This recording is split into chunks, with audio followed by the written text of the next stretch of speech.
दोस्तों, शौहर अगर खराब होता है तो हर औरत के सामने तीन तरह के रास्ते होते हैं और औरत इन्हीं तीन रास्तों में से एक रास्ते का चुनाव करती है। यानी कि हर औरत इन तीन रास्तों में से किसी एक रास्ते पर चलती है।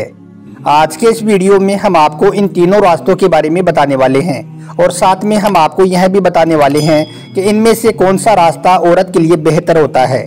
यानी कि शौहर के खराब होने पर औरत को कौन सी रास्ते पर चलना चाहिए ताकि उस पर चलने से उसकी ज़िंदगी कामयाब हो सके। इसलिए आज का हमारा यह वीडियो आप सभी के लिए बहुत खास है। आप औरत हो या मर्द, आप इस वीडियो को आखिर तक ज़रूर देखें और मेहरबानी करके शेयर भी कर दें ताकि और भी लोगों के पास में यह जानकारी पहुंच जाए। तो चलिए दोस्तों, शुरू करते हैं। अगर किसी औरत का शौहर खराब और बेकार होता है, अगर कोई शौहर अपनी बीवी के साथ में अच्छा सलूक नहीं करता है, अपनी बीवी को वक्त नहीं देता है, मोबाइल, टीवी और अपने दोस्तों के साथ में बिजी रहता है, अपनी बीवी को प्यार नहीं करता है, हर वक्त बीवी से लड़ाई झगड़े करता है, बीवी को मारता पीटता है और गंदी गंदी गालियां देता है और गैर औरतों से नाजायज ताल्लुकात रखता है, यानी कि हर तरह से अगर शौहर अपनी बीवी को तकलीफ देता है तो फिर ऐसे में हर औरत के सामने तीन तरह के रास्ते होते हैं। हर औरत फिर इन तीन रास्तों में से ही एक रास्ते को चुनती है और फिर उसी पर चलकर वो अपनी जिंदगी गुजारती है। पहला रास्ता। दोस्तों, अगर शौहर खराब होता है तो कुछ औरतें इस पहले रास्ते पर चल पड़ती हैं। इस रास्ते पर चलने वाली औरतें अपने ईमान की बहुत ही ज्यादा कमजोर होती हैं। इसलिए अगर उनका शौहर खराब और बेकार होता है तो वो बहुत ही जल्द अपने शौहर से तंग आकर गैर मर्दों के साथ में अपना रिश्ता कायम कर लेती हैं। फिर वो उसी के साथ में अपने सुख और दुख शेयर करने लगती हैं और वो गैर मर्द भी ऐसी औरत के साथ में बहुत ही अच्छी तरह से और बड़ी ही हमदर्दी के साथ में पेश आता है, जिससे ऐसी औरत बहुत ही ज़्यादा खुश रहने लग जाती हैं। फिर यह हमदर्दी वाला रिश्ता पहले तो दोस्ती में बदलता है और फिर धीरे धीरे बहुत ही बड़े गुनाहों की तरफ ले जाता है। फिर इनका ये रिश्ता तब तक चलता रहता है जब तक कि उनका ये काम दुनिया वालों की नज़र में नहीं आ जाता है। जब इनका ये गलत काम दुनिया और उसके शौहर की नज़र में आ जाता है तो फिर ऐसा शौहर उसको तलाक दे देता है। फिर ऐसी औरत कहीं की भी नहीं रह जाती है, ना दुनिया की और ना ही आखिरत की।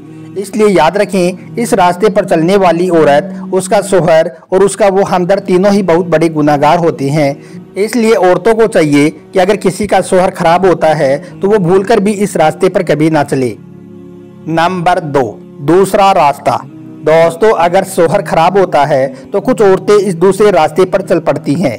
ऐसी औरतें अपने ईमान की मजबूत तो बहुत ज़्यादा होती हैं, लेकिन साथ ही वो हिम्मत की बहुत कमज़ोर होती हैं। ऐसी औरत का शौहर अगर खराब होता है, उसको मारता पीटता है, उसको वक्त नहीं देता है, तो ऐसी औरतें अपनी इज्जत और आबरू की तो पूरी तरह से हिफाजत कर लेती हैं, लेकिन ऐसी औरतें अंदर ही अंदर से पूरी तरह से टूट जाती हैं। ऐसी औरतों का फिर हंसना, बोलना और मुस्कुराना सब कुछ दिखावटी हो जाता है। ऐसी औरतें रात के अंधेरे में खून के आंसू रोती रहती हैं। ऐसी औरतें फिर जिंदा लाश बनकर रह जाती हैं और फिर वो ऐसे ही घुट घुट कर अपनी ज़िंदगी गुजारती हैं।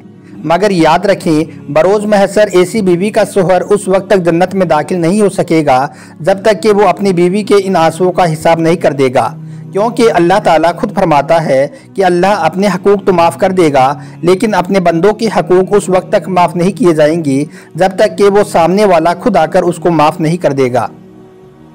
नंबर 3, तीसरा रास्ता। दोस्तों, अगर शौहर खराब होता है तो कुछ औरतें इस तीसरे रास्ते पर चलने लगती हैं। इस रास्ते पर चलने वाली औरतों का ईमान बहुत ही ज़्यादा मजबूत होता है। साथ ही ऐसी औरतों की हिम्मत भी पहाड़ की तरह मजबूत होती है।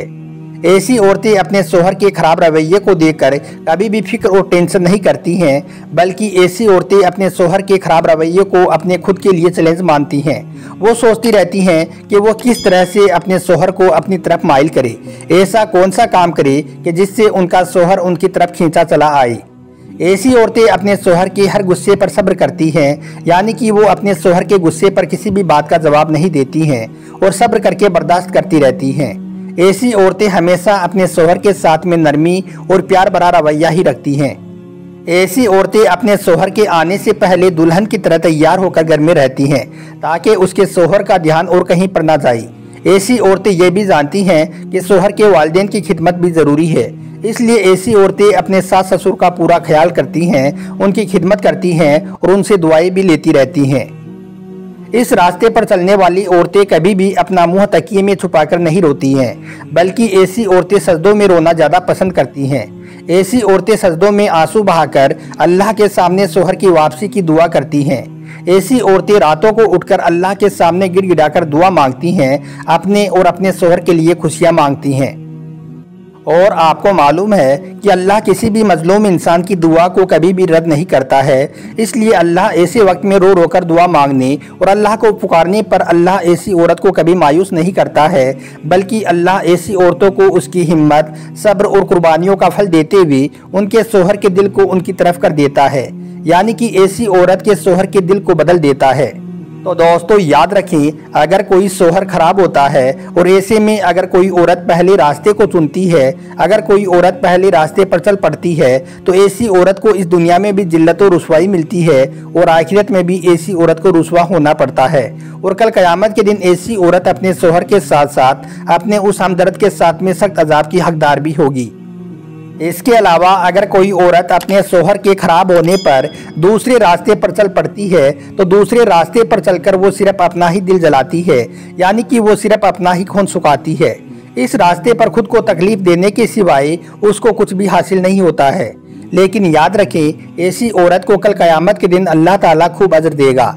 अब दोस्तों, शोहर के खराब होने पर जो औरतें तीसरे रास्ते पर चलती हैं, जो औरत अपने शोहर के खराब रवैये को अपने लिए चैलेंज मानती हैं और हर दम अल्लाह से रो रो कर दुआ मांगती हैं, तो ऐसी औरतों में से 80% औरतें अपने मकसद में कामयाब हो जाती हैं और फिर उनकी ज़िंदगी खुशगवार गुजरने लग जाती है।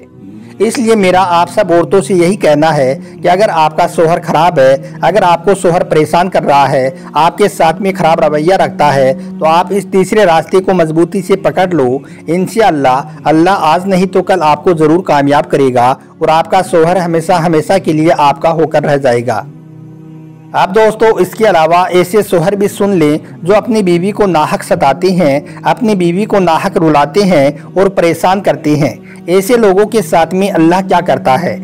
याद रखें, जब कोई शोहर अपनी बीवी को नाजायज रुलाता है, उसको सताता है, बीवी को मारता पीटता है, उसका हक पूरा नहीं करता है, तो हदीस शरीफ में आया है कि ऐसे शोहर के बारे में अल्लाह ताला अपने फरिश्तों से फरमाता है कि ए फरिश्तों, जाओ ऐसे शख्स के पास में जो अपनी बीवी को नाहक सता रहा है, उसको नाहक रुला रहा है। ए फरिश्तों, जाओ ऐसे शख्स के पास में और उससे ये चीज़ें छीन कर ले आओ, उससे उसकी रोजी से बरकत को छीन लाओ, उसको तंगदस्ती में मुब्तला कराओ, उसके घर से रहमत को उठा लाओ। और ए फरिश्तों, उस शख्स की कोई भी दुआ को मेरी बारगाह में हरगिज उस वक्त तक ना पहुंचाना जब तक कि वो अपनी बीवी से सुलह नहीं कर लेता है, यानी कि अपनी बीवी को नाहक रुलाना बंद नहीं कर देता है। इसलिए दोस्तों, मर्दों को भी चाहिए कि वो भी कभी भी अपनी बीवी पर नाहक जुल्म ना करें, अपनी बीवी को कभी भी ना सताएं, वरना आपकी भी दोनों जहां की जिंदगी तबाह और बर्बाद हो जाएगी।